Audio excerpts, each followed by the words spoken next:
Hallelujah. सबको जय मसीह की। सर्वशक्तिमान परमेश्वर एक और दिन हमें दिया है। हालेलुया।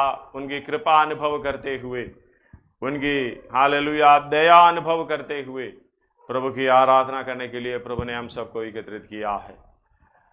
दयालु परमेश्वर कितना महान है, दयालु परमेश्वर कितना महिमा भरा परमेश्वर है। हालेलुया। ऊंचे पर रहता है, सर्वशक्तिमान परमेश्वर है, तो भी हालेलुया प्रभु हमारे पास रहता है। जैसे 57 की 15 में यशायाह में लिखा हुआ है, ऊंचे पर विराजमान। धन्यवाद हो। हालेलुया। पढ़िएगा यशायाह 57 का 15, 57। हाँ। और उत्तम और सदैव स्थिर रहता, हाँ। और जिसका नाम पवित्र है, जिसका नाम पवित्र है, वह यूं कहता है, वो यूं कहता है, मैं ऊंचे पर और पवित्र स्थान में निवास करता हूँ। हालेलुया। ऊंचे पर और पवित्र स्थान में निवास करता हूँ, और उसके संग भी रहता हूँ, उसके संग भी रहता हूँ, जो खेदित और नम्र है। हालेलुया। खेदित और नम्र है, नम्र है। कि धन्यवाद हो। नम्र लोगों के हृदय और खेदित लोगों के मन को हर्षित करूं। हर्षित करूं। किस लिए है? धन्यवाद हो। हालेलुया। जब हमारी जीवन की किश्ती भंवर में डूब जाए, आगे कोई एक जगह हालेलुया हमें दिख नहीं जाए, पांव रखने के लिए जगह नहीं मिल जाए, परेशानी है, दिक्कत है, हालेलुया, तो भी नम्र और खेदित मन वालों के साथ रहने वाला सर्वशक्तिमान परमेश्वर है। वो आयत एक और बार पढ़िएगा। क्योंकि जो महान और उत्तम और सदैव स्थिर रहता है, और जिसका नाम पवित्र है, यो कहता है, वो यूं कहता है, मैं ऊंचे पर और पवित्र स्थान में निवास करता हूँ, और उसके संग भी रहता हूँ, और उनके संग भी रहता हूँ, जो खेदित और नम्र है। हालेलुया। जो खेदित और नम्र है, गुड़गुड़ाने वाले के साथ नहीं है, इस दुनिया में चलने वालों के साथ नहीं है, जो खेदित और नम्र है। धन्यवाद हो। हालेलुया। नम्र लोगों को हालेलुया में देखने को मिलता है, लेकिन दिखाने में नम्र है, देखने में नम्र है। धन्यवाद हो। हालेलुया। परमेश्वर यीशु मसीह के बारे में हम सीखे। यीशु मसीह ने कहा, परिश्रम करने वालों, बोझ से दबे हुए लोगों, और मत्ती 11 का 28 से लेके कुछ आयत पढ़िएगा आवाज के साथ। हे सब परिश्रम करने वालों और बोझ से दबे हुए लोगों, मेरे पास आओ। हालेलुया।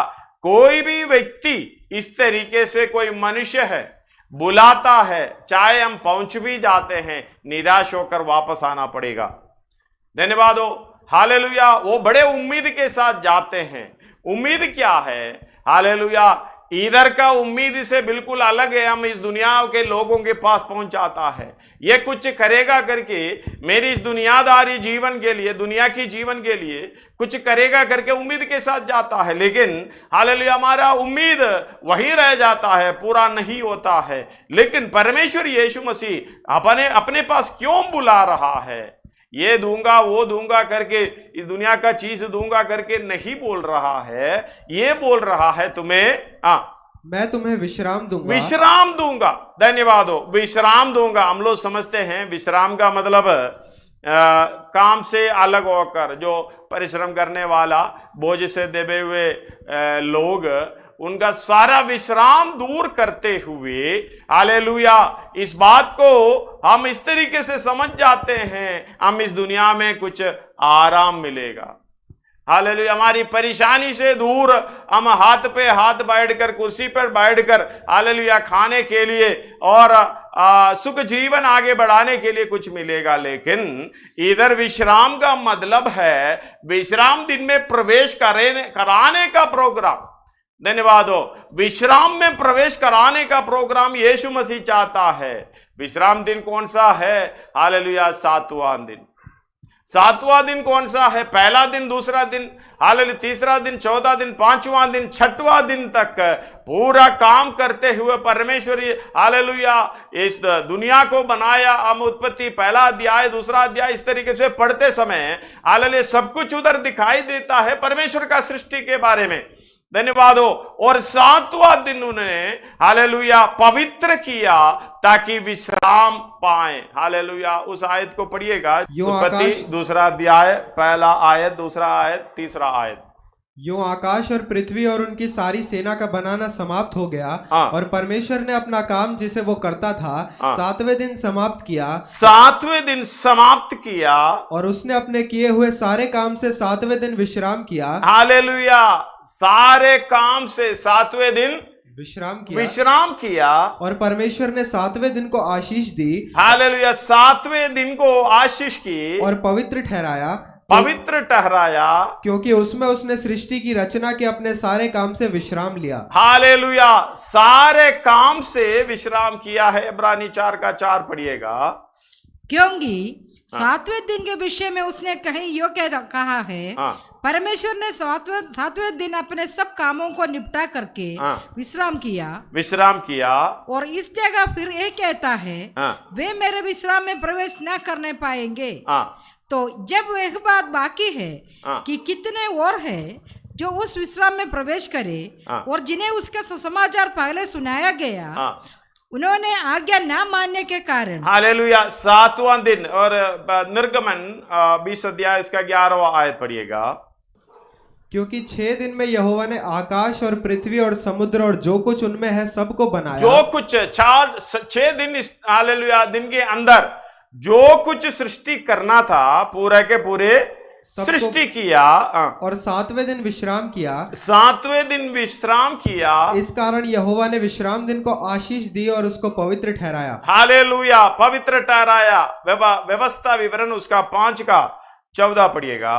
व्यवस्था विवरण उसका 5:14। परंतु सातवां दिन तेरे परमेश्वर यहोवा के लिए विश्राम दिन है।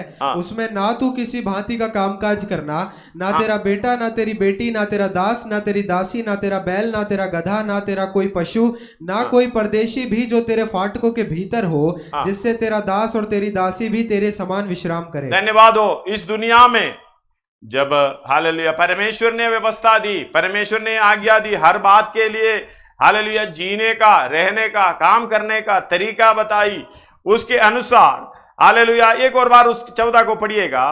परंतु सातवां दिन तेरे परमेश्वर यहोवा के लिए विश्राम दिन है। उसमें ना तू किसी भांति का कामकाज करना, ना तेरा बेटा, ना तेरी बेटी, ना तेरा दास, ना तेरी दासी, ना तेरा बैल, ना तेरा गधा, ना तेरा कोई पशु, ना कोई परदेशी भी जो तेरे फाटकों के भीतर हो, जिससे तेरा दास और तेरी दासी भी तेरे समान विश्राम करे। हालेलुया। इस दुनिया में लोगों को परमेश्वर ने इस तरीके से विश्राम दिया है, लेकिन ये यीशु मसीह जो बता रहा है वो विश्राम कौन सा है? पढ़िएगा 11:28 से। हे सब परिश्रम करने वालों, ये सब परिश्रम करने वालों और बोझ से दबे हुए लोगों, मेरे पास आओ, मैं तुम्हें विश्राम दूंगा। मेरा जुआ अपने ऊपर उठा लो। हालेलुया। मेरा जुआ अपने ऊपर उठा लो और मुझसे सीखो, क्योंकि मैं नम्र और मन में दीन हूँ। धन्यवाद हो। हालेलुया। क्योंकि मैं नम्र और दीन हूँ। हालेलुया। इस बात को समझना, परमेश्वर यीशु मसीह इस तरीके से कह रहा है, हालेलुया, जो हर एक व्यक्ति, धन्यवाद हो, हालेलुया, जो परमेश्वर के सामने हैं, जो व्यक्ति, ना तो हम लोग मसीही बोलते हैं, अलग अलग व्यक्ति जो परमेश्वर को मानता है उसके लिए बोल रहा है। हालेलुया। परिश्रम करने वालों, कौन सा परिश्रम है? बोझ से दबे हुए लोगों, ये कौन सा बोझ है? हालेलुया।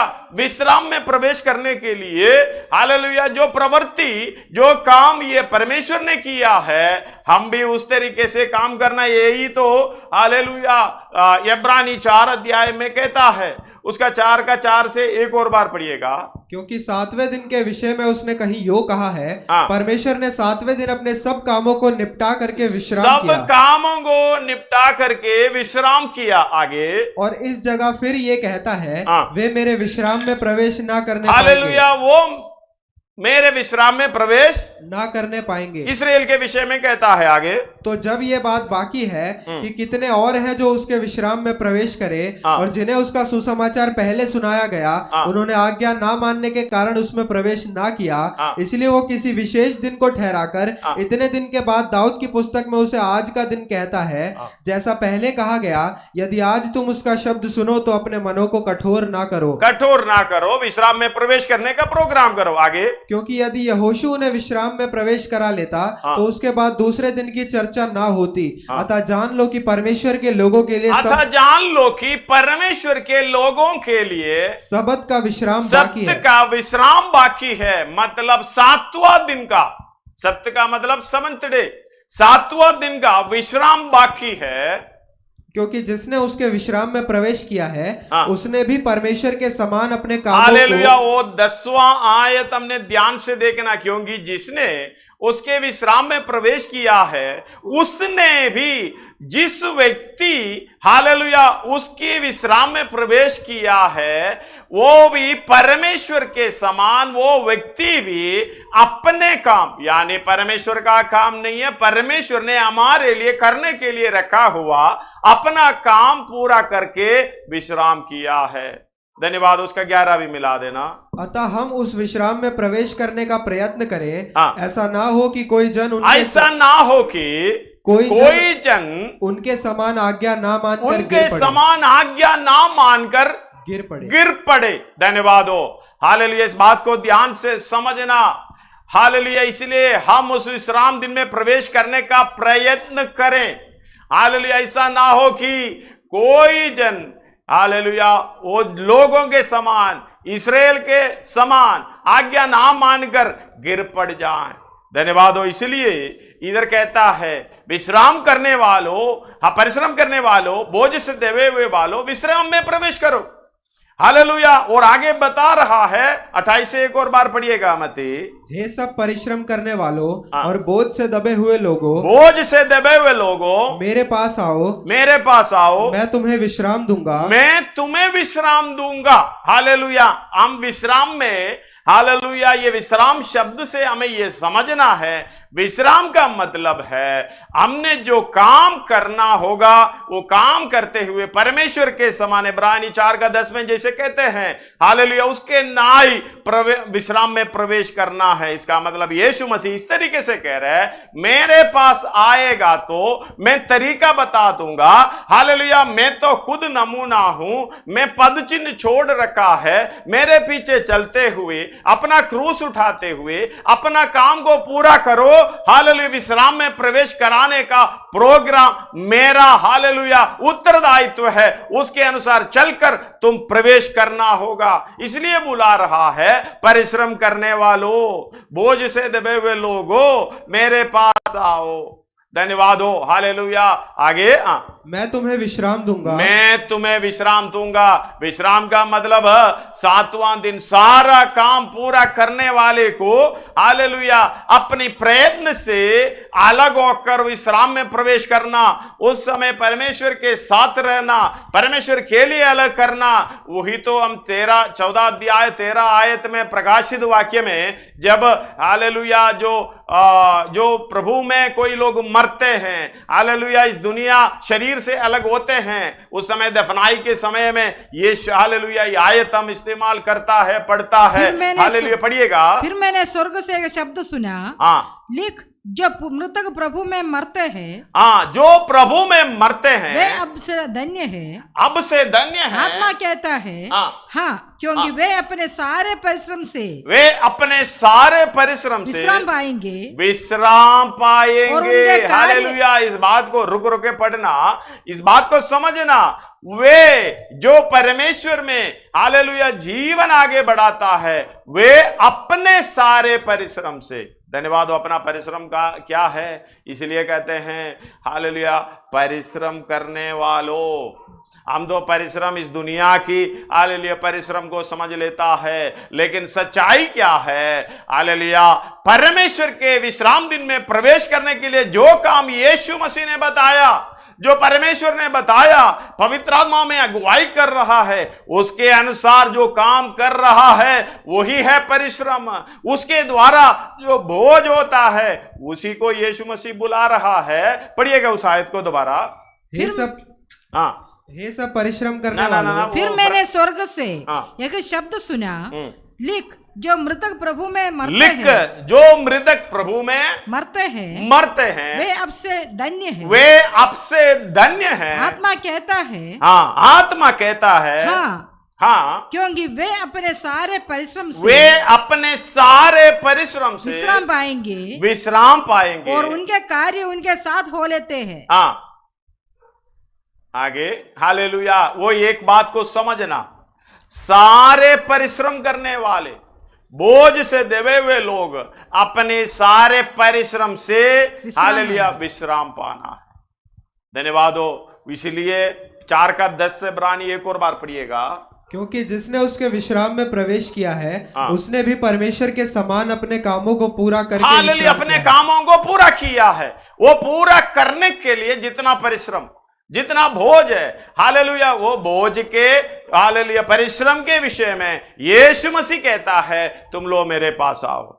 हम लोग समझता है इस दुनिया में कमाई के पीछे, अपना खाने के पीछे, पहनने के पीछे, घर बनाने के पीछे और जो भी काम करते हैं वो सारे परिश्रम करने वाले को यीशु मसीह बुला रहा है। इस बात को समझना, हालेलुया। कभी भी गलतफहमी मन में नहीं रखना। सर्वशक्तिमान परमेश्वर की कृपा हमारे ऊपर होने के कारण हम स्वर्ग राज्य में विश्राम दिन में प्रवेश करने के लिए जो कुछ भी काम हमने करना है उस काम को करते करते आगे जाएंगे। हालेलुया। उस काम के बीच में हमारा दिक्कत भी है, परेशानी भी है, हालेलुया, दुख की अवस्था, क्लेश उठाना पड़ता है। क्रूस उठाने का मतलब वही है, हालेलुया, भलाई करते हुए दूसरों के लिए, अपने लिए नहीं, दूसरों के लिए भलाई करना।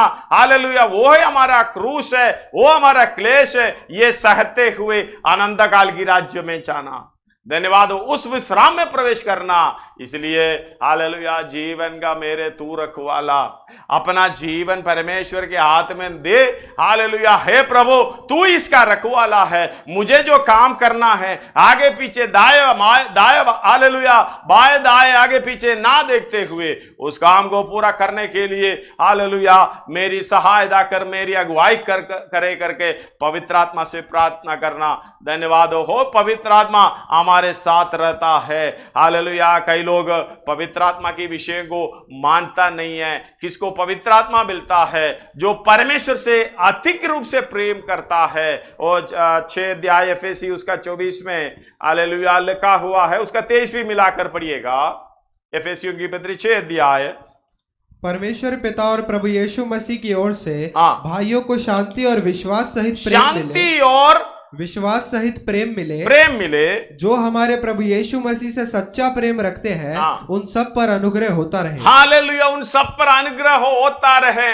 धन्यवाद हो। उन भाइयों को हालेलुया कृपा भी मिलना है, अनुग्रह मिलना है, हालेलुया शांति मिलना है और दया मिलना है और प्रेम भी मिलना है। किसको मिलना है? इसलिए यीशु मसीह बुला रहा है। हालेलुया। उधर आप पढ़िएगा तो ध्यान से समझ में आ जाएगा। ये सब परिश्रम करने वालों, बोझ से दबे हुए लोगों, मेरे पास आओ, मैं तुम्हें विश्राम दूंगा, मैं तुम्हें विश्राम दूंगा। मेरा जुआ अपने ऊपर ले लो। धन्यवाद हो। विश्राम कैसे मिलते हैं? हम बड़े उम्मीद के साथ जाते हैं। धन्यवाद हो। हाँ, मेरे सारे कामों से आजाद हो गया मैं। हालेलुया, मुझे परमेश्वर पैसा देगा या इस दुनिया में रहने का सारा सुविधा देगा, ये पहले से दे रखा है। पहुंचने पे क्या मिलेगा? मेरा जुआ। यीशु मसीह कह रहे हैं तुम अपना जुआ नीचे करो। हालेलुया। जो दुनियादारी में, जैसे कि हम लोग कहते हैं बेल के समान ये भाग दौड़ में कमाने में लगे हुए हैं। परमेश्वर बोलने का मतलब, यीशु मसीह बोलने का मतलब है तू अपना जुआ नीचे रखो। ये तो रोना ही रोना है। हालेलुया। ये अपना जुआ नीचे रखने के बाद मेरा जुआ ले लो, उसी में विश्राम मिलेगा। मेरा जुआ में ले लो, हालेलुया, उसी में शांति मिलेगा। मेरा जुआ ले लो, उसी में ही फायदा होगा। मेरा जुआ अपने ऊपर उठा ले और मुझसे सीखो। सीखो। धन्यवाद। मुझसे सीखो बोलने का मतलब भाई मैंने भी उठाया, मैंने भी तुम्हारे लिए पद चिन्ह छोड़ने के लिए, जैसे पहला पत्रोस 2 अध्याय उसका 21 में लिखा हुआ है, और तुम इसी के लिए बुलाए भी गए तुम हो, इसी के लिए बुलाए भी गए हो, क्योंकि मसीह भी तुम्हारे लिए मसीह ही तुम्हारे लिए दुख उठाकर तुम्हें एक आदर्श दे गया तुम्हें है, एक आदर्श दे गया है कि तुम भी उसके पद चिन्हों पर चलो। हालेलुया। तुम उसके पद चिन्हों पर चलो। इस बात को समझना। हालेलुया। हमें बुलाया भी गया है और मसीह वो क्रूस उठाते हुए चलने की रास्ता, इसलिए कहते हैं मेरे पास आओ। धन्यवाद हो। जो यीशु मसीह मेरे पास आता है, वो यीशु मसीह मेरे पास आने से ही, हालेलुया, इस बात को समझना, हमें विश्राम में प्रवेश करने का सारा प्रोग्राम करता जाएगा। धन्यवाद हो। जब विश्राम में प्रवेश करने का सारा प्रोग्राम जब करते जाएंगे, हालेलुया, उसके अनुसार हमें चलना पड़ेगा। वो पद चिन्ह हमें छोड़ रखा है, आदर्श दे गया है, हमारा एक एक स्टेप उसी में रखे हुए आनंद काल की राज्य में यानी विश्राम में प्रवेश करने का प्रोग्राम करना है। धन्यवाद हो। मेरा जुआ अपने ऊपर ले लो, हालेलुया, और मुझसे सीखो, मैंने तुम्हें सिखाया। सीखने वाला सिखाने वाला बनना है तो पहले सीखना पड़ेगा, फिर दूसरे को उसके अनुसार सिखाना पड़ेगा, चलना भी पड़ेगा। हालेलुया। यीशु मसीह ने काम को जैसे पिता ने दिया है वो काम को पूरा किया है। जब इस दुनिया में आते समय यीशु मसीह ने 4 अध्याय उसका 34 में यूहन्ना का सुसमाचार उधर लिखा है, मेरा भोजन मेरे भेजने वाले की इच्छा पर चलो, उस काम को पूरा करूं। धन्यवाद हो। हालेलुया। उस काम को पूरा करने के लिए यीशु मसीह आया है, इसलिए वो काम को देखना, क्या काम किया है, यीशु मसीह कौन सी जगह पर पाव रखा है, उस पद चिन्हों पर हमने चलना है, वो आदर्श लेकर हमें आगे बढ़ना है। पढ़िएगा अगर। यीशु ने उनसे कहा, हाँ, मेरा भोजन ये है कि अपने भेजने वाले की इच्छा के अनुसार चलूं, मेरे भेजने वालों की इच्छा के अनुसार चलो और उसका काम पूरा करूं। धन्यवाद हो। और उसका 17 अध्याय यूहन्ना का सुसमाचार 17 अध्याय उसका 4 पढ़िएगा। जो कार्य तूने मुझे करने को दिया था, जो कार्य, धन्यवाद हो, ध्यान रखना, जो कार्य तूने मुझे करने को दिया था उसे मैं पूरा करके मैंने पृथ्वी पर तेरी महिमा की है। धन्यवाद हो। उस ध्यान से समझना, कहां पे पूरा करना होता है? पृथ्वी पर। पद चिन्हों पर चलेगा तो इस पृथ्वी पर उसका काम पूरा करना है, विश्राम दिन में प्रवेश करना। इसलिए हालेलुया, हम सारे यत्न करना है, उसका प्रयत्न करना है। पत्रोस बोल रहा है, दूसरा पत्रोस पहला अध्याय उसका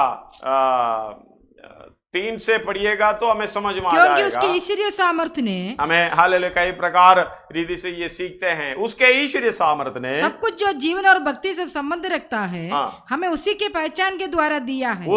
उसकी पहचान के द्वारा में दिया है, जिसने हमें अपनी ही महिमा और सद्गुण के अनुसार बुलाया है, जिनके द्वारा उसने हमें बहुमूल्य और बहुत ही बड़ी प्रतिज्ञाएं दी है, ताकि इनके द्वारा तुम उस सड़ाहट से छूटकर जो संसार में बुरी अभिलाषाओं से होती है, ईश्वरीय स्वभाव के समभागी हो जाओ। हालेलुया। इस बात को समझना, यीशु मसीह के समान यानी परमेश्वर के समान इस दुनियादारी संसार की सड़ाहट इच्छा सब कुछ छोड़कर ईश्वरीय स्वभाव की समभागी हो जाओ। उसी के समान जैसा यीशु मसीह का स्वभाव वैसा हमारा भी हो। हालेलुया। ये स्वभाव में हो जाना चाहिए। फिर 5 से पढ़ेंगे, इसी कारण तुम सब प्रकार का यत्न, हालेलुया, इसी कारण हमें सब प्रकार का यत्न करना है, परिश्रम क्या है, बोझ क्या है। हालेलुया। अब यीशु मसीह की जुआ अपने ऊपर लेना वो बोझ है, वो काम करना है। ये बोझ को हालेलुया परमेश्वर की आत्मा के इच्छा के अनुसार, अगुवाई के अनुसार, सहायता के अनुसार आगे ले चलना। उसके मन में यह है कि मैं ये प्रयत्न करूंगा, मुझे ये बड़ी भाग्य की अवस्था, धन्य की अवस्था मिल जाएगी। यही पत्रोस बता रहा है। यीशु मसीह के स्वभाव में आने का मौका मिलेगा। 4 से 1 और बार पढ़िएगा। इसी जिनके द्वारा उसने हमें बहुमूल्य और बहुत ही बड़ी प्रतिज्ञाएं दी है, ताकि इनके द्वारा तुम उस सड़ाहट से छूटकर जो संसार में बुरी अभिलाषाओं से होती है ईश्वरीय स्वभाव की समभागी हो जाए। आगे तुम सब प्रकार का यत्न करके अपने विश्वास पर सद्गुण, हालेलुया, विश्वास पर सद्गुण और सद्गुण पर समझ और समझ पर संयम पर धीरज पर भक्ति पर भाईचारे के प्रीति और भाईचारे के प्रीति पर प्रेम बढ़ाते जाओ। धन्यवाद हो। हालेलुया। इस बात को समझना, प्रेम के अलग अलग अर्थ है। इधर जो बता रहा है प्रेम का मतलब है, हालेलुया, इंग्लिश में पढ़ेगा तो पढ़कर बढ़ाइएगा उसका 7वां आयत। And to godliness brotherly kindness. Hallelujah. and to godliness brotherly kindness मतलब भाईचारे का प्रीति, काइंडनेस उनके ऊपर दया करने का, प्रेम करने का। and to brotherly kindness charity.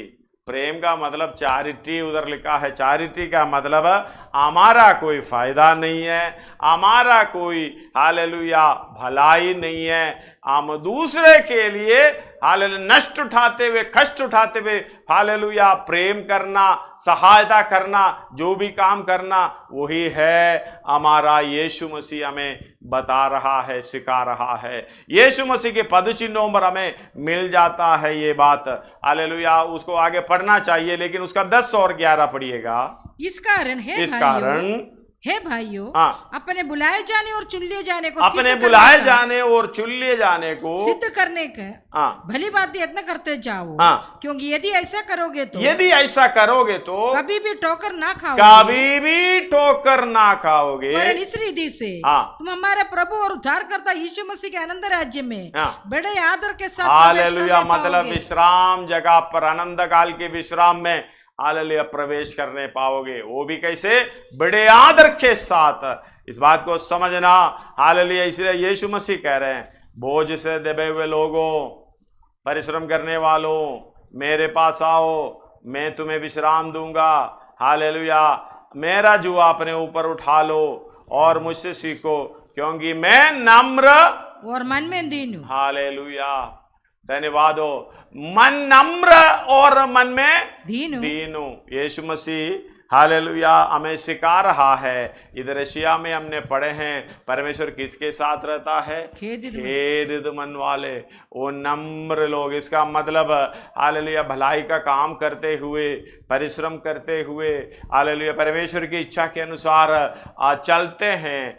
धन्यवाद हो। उनको परेशानी होती है, दिक्कत होती है मनुष्य की ये स्वभाव में। हालेलुया मनुष्य की शरीर में रहते हुए दुख उठाना पड़ता है, क्लेश उठाना पड़ता है। इस बात को समझते हुए परमेश्वर हालेलुया खेदित और नम्र लोगों के साथ रहने का प्रोग्राम करता है। अगर परमेश्वर हम भलाई का काम कर रहा है, परमेश्वर के साथ चलते हुए धन्यवाद तो आगे बढ़ रहा है, तो कितना आनंद की बात है। परमेश्वर हमारे साथ है। जब परेशानी के समय में परमेश्वर हमारे साथ है, जो दिक्कत की समय पर परमेश्वर हमारे साथ है। यीशु मसीह पहले बोल कर गया है, मैं हालेलुया ये सारा काम जो मैंने दिया है वो करते जाओ, जगत के अंत तक मैं तेरे संग रहूंगा। धन्यवाद हो। सर्वशक्तिमान परमेश्वर हमें कितना प्रेम करता है, कितना हालेलुया ध्यान करता है। इसलिए कहते हैं मेरा जुआ अपने ऊपर ले लो और मुझसे सीखो। मेरा जुआ अपने ऊपर उठा लो और मुझसे सीखो, क्योंकि मैं नम्र और मन में दीन हूँ। धन्यवाद हो। हालेलुया। ये सहायक मन में दिन यीशु मसीह बोला। अभी 16 अध्याय हमने पढ़ते हैं, कई बार पढ़े हैं, यूहन्ना का 16 अध्याय उसका 7 से पढ़िएगा। तो भी मैं तुमसे सच कहता हूँ है कि मेरा जाना तुम्हारे लिए अच्छा है, क्योंकि यदि मैं न जाऊं तो वह सहायक तुम्हारे पास न आएगा। सहायक, धन्यवाद हो, सहायक तुम्हारे पास ना आएगा। सहायक क्या है? जब परिश्रम करने वाले बोझ से दबे हुए लोगों के साथ सहायता के लिए, इंग्लिश में कहता है कंफर्टर, मतलब दुख की परेशानी के समय परिश्रम करते, हालेलुया, बोझ से दबे हुए लोगों के लिए एक कंफर्टर, धन्यवाद हो, एक सहायता करने वाला, शांति देने वाला, हालेलुया, हमें जो भी दिक्कत की बात में से निकालने वाला वो सहायक आना है हमारे पास। पढ़िएगा वो आयत दोबारा। तो भी मैं तुमसे सच कहता हूँ कि मेरा जाना तुम्हारे लिए अच्छा है। मेरा जाना तुम्हारे लिए अच्छा है, क्योंकि यदि मैं ना जाऊं तो वह सहायक तुम्हारे पास ना आएगा। परंतु यदि मैं जाऊंगा, परंतु मैं ये जाऊंगा तो उसे तुम्हारे पास भेजूंगा। वह आकर संसार के पाप और धार्मिकता और न्याय के विषय में निरुत्तर करेगा। हालेलुया। आगे, पाप के विषय में इसलिए कि वे मुझ पर विश्वास नहीं करते। उसका 12 और 13 पढ़िएगा। मुझे तुमसे और भी बहुत सी बातें कहनी है, परंतु अभी तुम उन्हें सह नहीं सकते, क्योंकि पवित्र आत्मा का अगुवाई है। चेलों से कह रहा, उन्हें पवित्र आत्मा के द्वारा वचन स्वीकार किया, यीशु मसीह को स्वीकार किया वह लोग है, वो लोगों से कह रहा है, हालेलुया, तुम इंतजार करना, थोड़े दिनों के बाद ये मिलेगा, ये कंफर्टर, ये सहायता करने वाला, हालेलुया, पढ़िएगा, वो सहायक, परंतु वो तुमसे और भी बहुत से बातें कहनी है, परंतु अभी तुम उन्हें सह नहीं सकोगे, परंतु क्योंकि तुम सच्चाई बात की समझ नहीं सकोगे। आगे, परंतु जब वे अर्थात सत्य का आत्मा आएगा, वे तुम्हें सब सत्य का मार्ग बताएगा, सत्य का मार्ग बताएगा। क्योंकि वह जब ये सत्य का मार्ग पता चलेगा तो ये सत्य के मार्ग में हमें परेशानी है, दिक्कत है, क्लेश है, हालेलुया, निंदा बदनामी सहना है, ये सब में मालूम होगा तो हालेलुया, पवित्र आत्मा का अगुवाई हमारे साथ रहेगी तो, वो कंफर्टर हमारे पास रहेगी तो हमें दिक्कत नहीं पड़ेगा। हालेलुया, फिर आनंद ही आनंद है। वो आयत को पढ़िएगा। परंतु जब अर्थात सत्य का आत्मा आएगा तो तुम्हें सब सत्य का मार्ग बताएगा, क्योंकि वे अपनी ओर से ना कहेगा, परंतु जो कुछ सुनेगा वही कहेगा और आने वाली बातें तुम्हें बताएगा। धन्यवाद हो, इतनी सहायता करेंगे। हालेलुया। इसलिए पहला यूहन्ना 2 अध्याय उसका 20 में भी 27 में भी कई बार हमने पूरा पढ़ना चाहिए, लेकिन समय नहीं है। हालेलुया। उसका 2 पढ़िएगा, 2 का 20। परंतु तुम्हारा तो उस पवित्र से अभिषेक हुआ है और तुम सब कुछ जानते हो। मतलब ये पवित्र आत्मा, हालेलुया, स्वर्ग से, परमेश्वर से पाकर हमें बताते रहता है। इसका मतलब तुम सब कुछ जानते हो। हालेलुया। आगे, परंतु तुम्हारा वह अभिषेक जो उसकी ओर से किया गया 27 तुम में बना रहता है और तुम्हें इसका प्रयोजन नहीं कि कोई तुम्हें सिखाए। इसका प्रयोजन नहीं है कोई तुम्हें सिखाए। फिर सिखाने वाला पवित्र आत्मा है। जब पवित्र आत्मा का अभिषेक हम पाया है तो वो फिर आपको ले चलने वाला, ये परेशानी के बीच में, हालेलुया, परिश्रम करने के लिए, हालेलुया, जब बोझ उठाते समय आपको ले चलने वाला, अगुवाई करने वाला वही पवित्र आत्मा है। जब ये पवित्र आत्मा का अभिषेक, हालेलुया, हमारे पास रहता है तो हमें कोई दिक्कत नहीं होगा, फिर रोना धोना नहीं है। हमें एक ही उद्देश्य है, मुझे विश्राम दिन में प्रवेश करा रहा है। अगर ये नहीं है, यीशु मसीह ने चेलों से कहा, बहुत से बातें तुमसे कहना है, तुम सह नहीं सकोगे, क्योंकि वो पवित्र आत्मा का अगुवाई, वो सहायता तुम्हारे पास नहीं है। हालेलुया, में जाना पड़ेगा, उसको भेजना पड़ेगा, कोई ना कोई हमारे साथ हालेलुया रहता है। इसलिए जो पवित्र आत्मा अभी हमारे साथ है, हमारी सहायता करता है। और आगे पढ़िएगा उसको 27 पूरा। वरन जैसा वह अभिषेक जो उसकी ओर से किया गया तुम्हें सब बातें सिखाता है, सब बातें सिखाता है, और ये सच्चा है और झूठा नहीं, झूठा नहीं, और जैसा उसने तुम्हें सिखाया है वैसे ही तुम उसमें बने रहते हो। हालेलुया, जैसे ही तुम उसमें बने रहते हो। धन्यवाद हो। वो बताता है, सत्य का मार्ग पूरा का पूरा हालेलुया में सिखाता है, बताता है। लेकिन हम क्या कहते हैं, वो आयत एक और बार पढ़िएगा। परंतु तुम्हारा वह अभिषेक जो उसकी ओर से किया गया, उसकी ओर से किया गया है, तुम में बना रहता है। अगर तुम में बना रहता है, ये जा भी सकता है, मतलब ये अभिषेक जा भी सकता है यदि तुम में बना रहता है। और तुम्हें इसका प्रयोजन नहीं कि कोई तुम्हें सिखाए। हालेलुया, पवित्र आत्मा की अगुवाई में उसकी सिखाने की, हालेलुया, हमें मालूम है बहुत से पॉइंट है ये पवित्र आत्मा के विषय में। धन्यवाद हो। कोई उसको मानता है, कोई इसको मानता नहीं है, कोई इसको पाता है, कोई इसको पाने की कोशिश में भी रहता है, कोई इसको मिलता नहीं, क्योंकि ये दान है। धन्यवाद हो, ये वरदान है। धन्यवाद हो। पवित्र आत्मा मांगने वाले को मिलेगा। इसी पवित्र आत्मा के लिए यीशु मसीह ने कहा था, मांगो तो मिलेगा, ढूंढो तो पाओगे, खटखटा दिया तो खोल दिया जाएगा। लूका 11 में हम देखने को मिलता है। 9 से लेके 13 तक पढ़ेगा, 9 पढ़िएगा, 9 से 13 तक जल्दी पढ़ेगा तो पढ़ लीजिएगा। और मैं तुमसे कहता हूँ कि मांगो तो तुम्हें दिया जाएगा, मांगो तो तुम्हें दिया जाएगा, ढूंढो तो तुम पाओगे, खटखटाओ तो तुम्हारे लिए खोला जाएगा।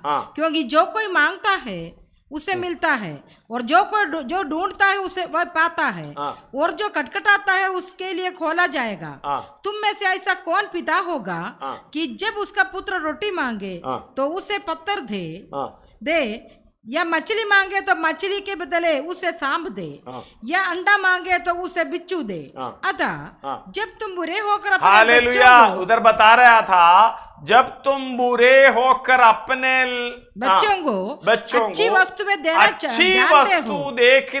देना जानते हैं, तो स्वर्गीय पिता अपने मांगने वालों को पवित्र आत्मा कितना अधिक देगा। हालेलुया। इंग्लिश साथ में पढ़ना, हालेलुया, क्यों न देगा करके मतलब नहीं है इंग्लिश में। How much more shall give your heavenly father give the holy spirit to them that ask him. जो उसे मांगने वाले को पवित्र आत्मा कितना नहीं देगा, मतलब उसका एक मेशर आप चाहना है, आप कितना मांगोगे उतना मिलेगा। हालेलुया। थोड़ा ही मांगोगे तो थोड़ा मिलेगा, क्योंकि आपको परिश्रम करना है। बोझ से दबे हुए समय पर क्रूस उठाते हुए हालेलुया निंदा बदनामी सहना है। वो पवित्र आत्मा हमें ताकत देता है, हमें बलवंत करता है। धन्यवाद। उसका अलग अलग पॉइंट पवित्र आत्मा हमारे लिए क्या क्या करता है करके बताने के लिए समय नहीं है। हालेलुया। ये सत्य के मार्ग में चलाता है। हालेलुया। हर बात में हमारी सहायता करता है, क्योंकि वो सहायक है, क्योंकि वो परमेश्वर भी है, खुद परमेश्वर है करके हालेलुया बताने का मतलब इतना कुछ सहते हुए हमारे पास रहता है, क्योंकि हमारे हर काम में वो दुख उठाता है, हालेलुया दुखी होता है। लेकिन हालेलुया लोग इस बात को समझ नहीं पा रहा है। देखो मरकुस 3 अध्याय में उसका 28 से लेके 28 और 29 पढ़िएगा। मैं तुमसे सच कहता हूँ कि मनुष्यों की संतान के सब पाप और निंदा जो वे करते हैं क्षमा की जाएगी, परंतु जो कोई पवित्र आत्मा के विरुद्ध निंदा करे, पवित्र आत्मा के विरुद्ध निंदा करे, वो कभी भी क्षमा ना किया जाएगा। हालेलुया। वरन वो अनंत पाप का अपराधी ठहरता है। धन्यवाद हो। हालेलुया। ये पवित्र आत्मा के विषय में, उसके पाने के विषय में कई लोग विरोध करता था। वो इधर ही बैठकर, ये परमेश्वर के भवन में बैठकर पाकर अभी प्रभु की सेवा कर रहा है। कई लोगों को मैं बता सकता हूं, पहले वो नहीं है करके उनका इनकार करता था। धन्यवाद हो। उनकी निंदा करते थे कई लोग, लेकिन निंदा नहीं करना जानबूझकर भी। हालेलुया, पवित्र आत्मा हालेलुया अगर विश्वास नहीं करता है तो नहीं करो, कोई दिक्कत नहीं है, आपका विश्वास आपके साथ रहे, लेकिन उनके विरोध में कुछ एक शब्द भी नहीं बोलना। हालेलुया, बहुत सा अनुभव कहने के लिए है, मैं कुछ नहीं कहता, धन्यवाद हो, अनुभव है, इसलिए इधर कहता है बार बार।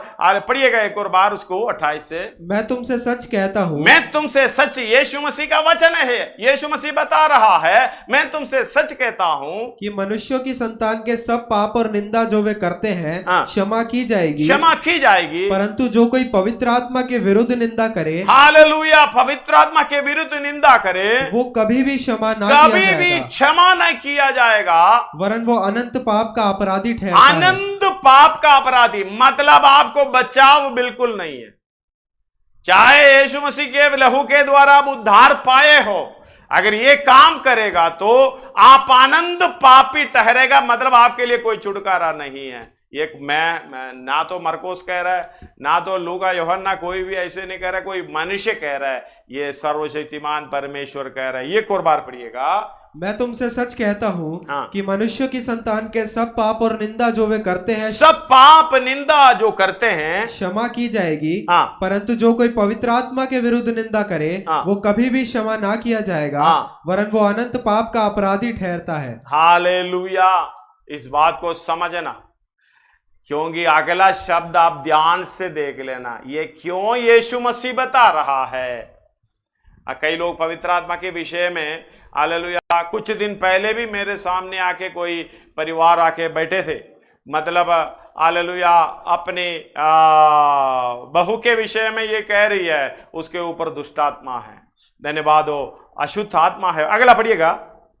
क्योंकि वे ये कहते थे कि उसमें अशुद्ध आत्मा है, उस पर अशुद्ध आत्मा है। यीशु मसीह पर इस विषय पर खबरदार करके यीशु मसीह ने कहा है, आप मानो ना मानो उसके खिलाफ नहीं करना, लेकिन उसका ऐसे कहने से परमेश्वर आपका जिंदगी उस तरीके से हालेलुया बदल देगा, कभी भी आपकी पाप क्षमा नहीं होगी, धन्यवाद हो, हालेलुया। और एफेसियों की पत्री 4 अध्याय 29 और 30 पढ़िएगा उसके साथ। कोई गंदी बात तुम्हारे मुंह से ना निकले, पर आवश्यकता के अनुसार वही निकले जो उन्नति के लिए उत्तम हो, ताकि उससे सुनने वालों पर अनुग्रह हो। सुनने वालों पर अनुग्रह, इतना सिंपल सी बात, आपकी बात सुनने वालों पर अनुग्रह यानी कृपा, फजल, अनुभव नहीं हो रहा है। अनुग्रह का मतलब है ये अनमेरिटेड फेवर, हालेलुया, जिसका जो योग्य नहीं है उसके ऊपर वो अनुभव करने वाली दया है। अगर मैं गलती करता हूं, गुनहगार हूं, जिसके प्रति मैं गुनहगार है वो व्यक्ति मुझसे प्रेम करता है, मैं उसका अनुग्रह यानी कृपा अनुभव कर रहा हूं। मुझे कोई योग्य नहीं है, फिर भी वो व्यक्ति मुझसे प्रेम कर रहा है। परमेश्वर ने यही हमारे साथ किया है, हालेलुया। ये कह रहे हैं सुनने वालों को अनुग्रह, हालेलुया, महसूस होना है, उसको खुश होना है, उनको ये समझ में आना है या मैं कितना गुनहगार हूं फिर भी ये मुझसे प्रेम कर रहा है। यीशु मसीह ऐसे किया है। वो आयत दोबारा पढ़िएगा। कोई गंदी बात तुम्हारे मुंह से ना निकले, कोई गंदी बात तुम्हारी मुंह से ना निकले, पर आवश्यकता के अनुसार वही निकले जो उन्नति, वो उधर उन्नति का मतलब आत्मिक उन्नति, यीशु मसीह के समान होने के लिए, परमेश्वर के समान होने के लिए, ईश्वरीय स्वभाव में बदलने के लिए जो भी उन्नति होना है उसको आत्मिक उन्नति मतलब है, हालेलुया, जो उन्नति के लिए उत्तम हो, उन्नति के लिए उत्तम हो, ताकि उससे सुनने वालों पर अनुग्रह हो। अगला, परमेश्वर के पवित्र आत्मा, हालेलुया, परमेश्वर के पवित्र आत्मा को शोकित मत करो। इसका मतलब हम उस तरीके से नहीं चल रहा है, उसकी हालेलुया पवित्र आत्मा की अगुवाई के अनुसार नहीं चल रहा है, पवित्र आत्मा को नहीं मान रहा है, उसके खिलाफ बोल रहा है। पवित्र आत्मा शोकित होता है, कहता है पवित्र आत्मा को शोकित मत करो, जिससे तुम पर छुटकारे के दिन के लिए छाप दी गई, छाप लगी है। मतलब कोई प्रोडक्ट ISI मार्क लगाएं, हालेलुया, प्रोडक्ट बेकार निकले, हालेलुया, बुराई किस पर है, नाम किस पर आता है, बुरा नाम, वही ISI छाप पर है। स्वर्ग से हमें छाप दिया गया है। ये छाप पहला 2 कोरिन्थी 1 अध्याय उसका 21 और 22 उसके साथ पढ़िएगा। और जो हमें तुम्हारे साथ मसीह में दृढ़ करता है हाँ। और जिसने हमारा अभिषेक किया अभिषेक किया है वही परमेश्वर है, वही परमेश्वर है, जिसने हम पर छाप भी कर दी है, उसने हम पर चापी कर दी है और और बयाने में आत्मा को हमारे मनों में दिया। मोहर लगाते हुए बयाने में आत्मा को, धन्यवाद हो, एडवांस में आत्मा को हमारे मनों में दिया है। बहुत से आयत है, इसलिए पवित्र आत्मा के विरोध में मत्ती 12:31 और लूका 12:10 भी पढ़िएगा। इसलिए मैं तुमसे कहता हूँ हाँ। कि मनुष्य का सब प्रकार का पाप और निंदा क्षमा की जाएगी, परंतु पवित्र आत्मा की निंदा क्षमा ना की जाएगी। हालेलुया। और लूका 12:10 भी पढ़िएगा। जो कोई मनुष्य के पुत्र के विरोध में कोई बात कहे जिसका वो अपराध क्षमा किया जाएगा, परंतु जो पवित्र आत्मा की निंदा करे उसका अपराध क्षमा नहीं किया जाएगा। हालेलुया। जो भी करेगा पवित्र आत्मा को नहीं, धन्यवाद हो, किसको? तसलोनी, पहला तसलोनी 4 उसका 8 में लिखा हुआ है, पढ़िएगा। हमने पिछले दिनों में पढ़े थे, पहला तसलोनी 4 उसका 8। इस कारण जो इसे तुच्छ जानता है वो मनुष्य को नहीं परंतु मनुष्य को नहीं परंतु परमेश्वर को तुच्छ जानता है, परमेश्वर को तुच्छ जानता है, जो अपना पवित्र आत्मा तुम्हें देता है। हालेलुया। इसका मतलब एक और बात है, पवित्र आत्मा के विरोध में बोले, कई लोग प्रभु के दासों के विरोध में बोलते हैं, हालेलुया, कई लोग उस तरीके से बोलते हैं। लेकिन बात को समझना, परमेश्वर ने जिसको खड़ा किया है आपको आत्मिक उन्नति के लिए, उनके विरोध में एक शब्द भी बोलना सोच समझकर बोलना। पवित्र आत्मा के अगुवाई से जो व्यक्ति आपको वचन सुना रहा है, बता रहा है, वो पवित्र आत्मा की अगुवाई से बोल रहा है। वो आयत एक और बार पढ़िएगा। इस कारण जो इसे तुच्छ जानता है वो मनुष्य को नहीं परंतु परमेश्वर को तुच्छ जानता है, जो अपना पवित्र आत्मा तुम्हें देता है। धन्यवाद हो। जो भी बात को समझाते हैं तुच्छ जानता है, तो हालेलुया, जो पवित्र आत्मा हमें देने वाले परमेश्वर को तुच्छ जानता है। धन्यवाद हो। उसका लूका 10:16 में एक और आयत है, पढ़िएगा। जो तुम्हारी सुनता है वो मेरी सुनता है, तुम्हारी सुनता है वो मेरी सुनता है, और जो तुम्हें तुच्छ जानता है, तुम्हें तुच्छ जानता है, वो मुझे तुच्छ जानता है, मुझे तुच्छ जानता है। मतलब पवित्र आत्मा को तुच्छ जानना, परमेश्वर के दासों को तुच्छ जानना, उसके खिलाफ बोलना, सोच समझकर बोलना। क्योंकि हालेलुया, आप जो दिखता है, आप जो सुनता है, वो सच्चाई नहीं है। हालेलुया, वो पवित्र आत्मा की अगुवाई के साथ जो चलने वाला, हालेलुया, उसी के अनुसार वो परमेश्वर के साथ लेना देना होता है। परमेश्वर को वो व्यवहार करने के लिए, उस कार्य को करने के लिए मौका देना है। हम कुछ नहीं बोलना, हालेलुया, हम न्याय भी नहीं करना। इसलिए इधर कहता है तुम्हें सुनता है, जो तुम्हारी सुनता है वो तुम्हारी सुनता है, वो मेरी सुनता है, मेरी सुनता है, और जो तुम्हें तुच्छ जानता है वो मुझे तुच्छ जानता है, और जो मुझे तुच्छ जानता है वो मेरे भेजने वाले को तुच्छ जानता है। पहला शमूएल 8 में है, उसका 7वां वचन में एक और आयत है, पढ़िएगा जल्दी। हालेलुया, पहला शमूएल 8 उसका 7वां वचन। और यहोवा ने शमूएल से कहा, वे लोग जो कुछ तुझसे कहें उसे मान ले, क्योंकि उन्होंने तुझको नहीं परंतु मुझी को निकम्मा जाना है कि मैं उनका राजा ना रहूं। हालेलुया। इस बात को समझना, ये छाप लगाने वाला पवित्र आत्मा के विरोध में हम जो कुछ भी कहें, और दूसरा कोरिन्थी 5:5 में भी कहता है, जिसने हमें इसी बात के लिए तैयार किया है वो परमेश्वर है, अनंत काल की राज्य में परमेश्वर के साथ रहने के लिए।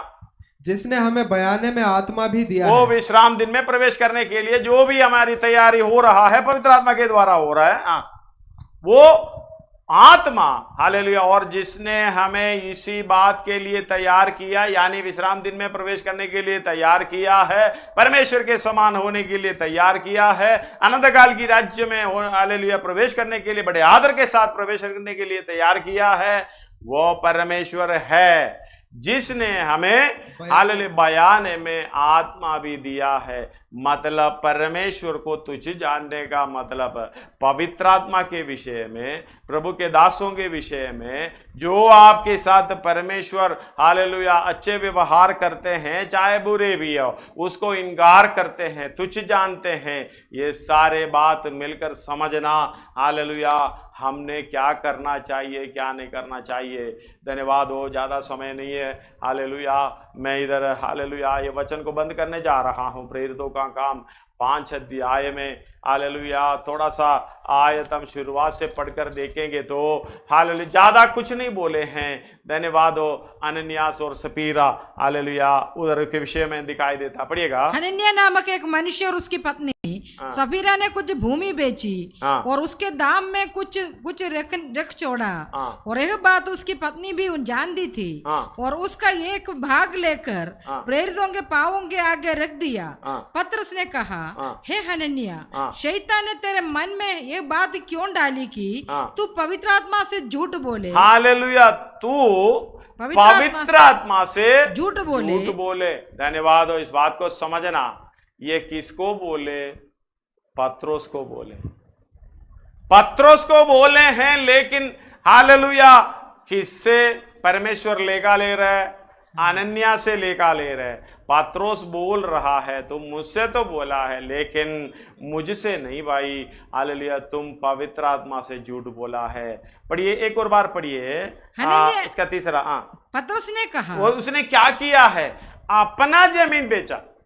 अपना जमीन बेचने के बाद उसमें से थोड़ा सा निकाल कर रखा। निकाल कर क्यों रखा?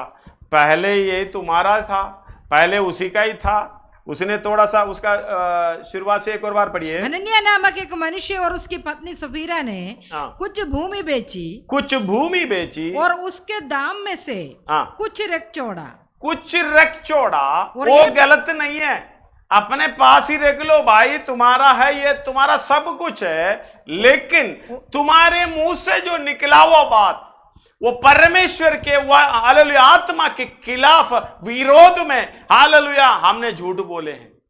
धन्यवाद हो। ध्यान से समझना।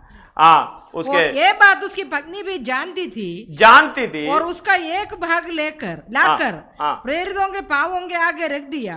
पतरस ने कहा, हे हनन्याह, शैतान ने तेरे मन में यह बात क्यों डाली कि तू पवित्र आत्मा से झूठ बोले और भूमि के दाम में से कुछ रख छोड़े। जब तक वह तेरे पास रही क्या तेरी ना थी? और जब बिक गई तो क्या तेरे वश में ना थी? तूने ये बात अपने मन में क्यों विचारी? तू मनुष्यों से नहीं परंतु परमेश्वर से झूठ बोला है। धन्यवाद हो। बेचारा बोला भी नहीं, ये व्यक्ति बोला भी नहीं, मन में विचारी। धन्यवाद हो। उधर ध्यान से रखना, ध्यान से समझना। हम मन से सोचने से परमेश्वर हालेलुया लेखा लेता है। जब तक हालेलुया वो दोबारा आयत पढ़िएगा। जब तक वो तेरे पास रही क्या तेरी ना थी? और जब बिक गई तो तेरे वश में ना थी? तूने एक बात अपने हालेलुया तेरे वश में ना थी? बिल्कुल थी। तूने ये बात अपने मन में क्यों विचारी? मतलब उसने छोड़ा, बताया, हाँ जी जितना बेचा है उतने में बेचा। ये कौन जाने भाई, अपने मन में प्रोग्राम कर रहे हो। हालेलुया सवाल जवाब के ऊपर भी आपका प्राण जा सकता है। धन्यवाद हो। जीवन का मेरे परमेश्वर रखवाला है, अपने प्राण का रखवाला परमेश्वर है। उनके सामने हालेलुया इस तरीके से पेश नहीं आना। हे प्रभु दयालु परमेश्वर मेरे ऊपर दया करें। धन्यवाद हो। आगे हमें मालूम है, आगे पढ़िएगा थोड़ा सा जल्दी। सुनते ही अनन्याह गिर पड़ा और प्राण छोड़ दिया और सब सुनने वाले पर बड़ा भय छा गया। फिर जवानों ने उठकर उसकी अर्थी बनाई और बाहर ले जाकर गाड़ दिया।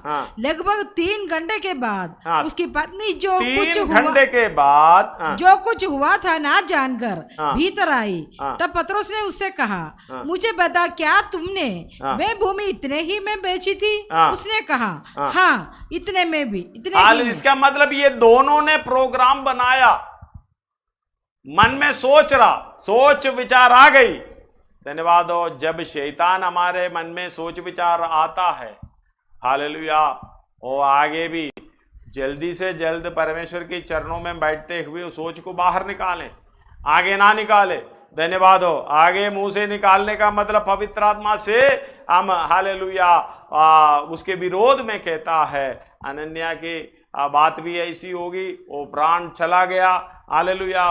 3 घंटे के बाद पत्नी सवीरा भी आ गई, उनसे पूछी, क्या? पतरस पूछा, क्या इतने में बेची? उन्होंने बोला हाँ।